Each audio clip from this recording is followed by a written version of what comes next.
ఏడాదికి 13,68,00,000 మద్యం beer బాటిళ్లకు hologram స్టిక్కర్ల టెండర్లలోనూ అవకతవకలు జరిగినట్లు సమాచారం. నకిలీ హోలోగ్రామ్ స్టిక్కర్లతో మద్యం సరఫరా చేసేందుకే టెండర్లను పక్కదారి పట్టించినట్టు తెలుస్తోంది.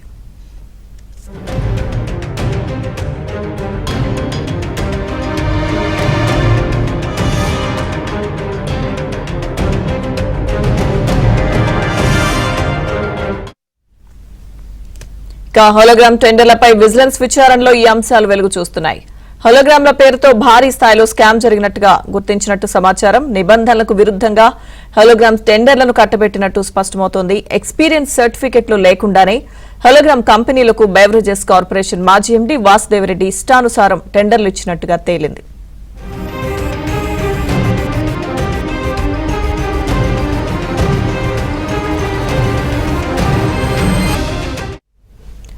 జీఎస్టీ లావాదేవీల సమాచారం, గతంలో చేసిన వ్యాపారం వివరాలు లేకుండానే వాసుదేవరెడ్డి టెండర్లు కట్టబెట్టినట్లు విజిలెన్స్ విచారణలో బయటపడింది. అలాగే హోలోగ్రామ్ టెండర్లకు సంబంధించిన కీలక సమాచారం గల్లంతైనట్లు వెల్లడైంది. టెండర్ల ఖరారు ప్రక్రియలో సాంకేతిక కమిటీ నివేదికపై అధికారిక సంతకాలు లేనట్టు గుర్తించింది విజిలెన్స్ విభాగం.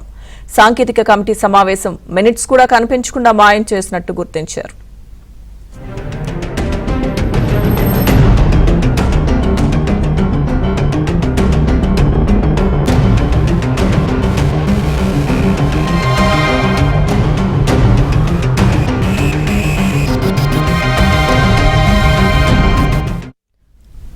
ఏపీ ఎక్సైజ్ శాఖలో జగన్ సర్కార్ అక్రమాలు వెలుగులోకి వస్తున్నాయి. ఇదే అంశానికి సంబంధించిన పూర్తి అప్డేట్స్ మా ప్రతినిధి సత్య అందిస్తారు. సత్య, గడిచిన 5 ఏళ్లలో ఎక్సైజ్ శాఖలో జగన్ సర్కార్ చేసినటువంటి దారుణాలన్నీ ఒక్కొక్కటిగా బయటపడుతున్న పరిస్థితి అయితే ఉంది. అన్నీ కూడా వెలుగులోకి ఇప్పుడిప్పుడే వస్తున్న పరిస్థితి.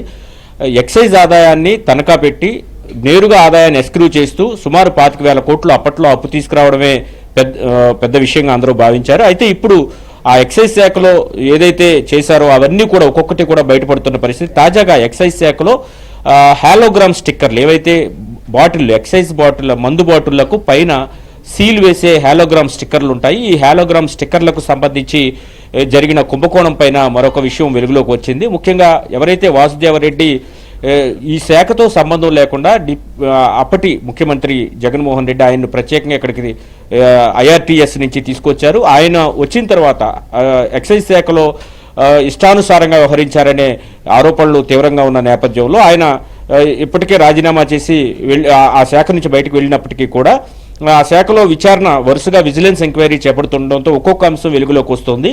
తాజాగా ఈ ఏదైతే మద్యం బాటిళ్ల పైన సీలు వేసినటువంటి హాలోగ్రాములకు సంబంధించినంత వరకు కూడా నకిలీ హాలోగ్రామ్ స్టిక్కర్ల ద్వారా మద్యం సరఫరా జరిగినట్టు విజిలెన్స్ అనుమానాలు వ్యక్తం చేస్తోంది. మొత్తం ఏడాదికి 13,68,00,000 మద్యం బాటిళ్లు బీర్ బాటిళ్లు కూడా సరఫరా అయ్యాయి. వీటన్నిటికీ వేసినటువంటి హాలోగ్రాములు నకిలీవి సృష్టించినట్టుగా అనుమానాలు అయితే వ్యక్తమవుతున్నాయి. ఈ హాలోగ్రామ్ టెండర్ల విషయంలో కూడా విజిలెన్స్ విచారణలో టెండర్లో కూడా అవకతవకలు జరిగినట్టు విజిలెన్స్ విచారణలో వెలుగులోకి వచ్చిన పరిస్థితి అయితే ఉంది.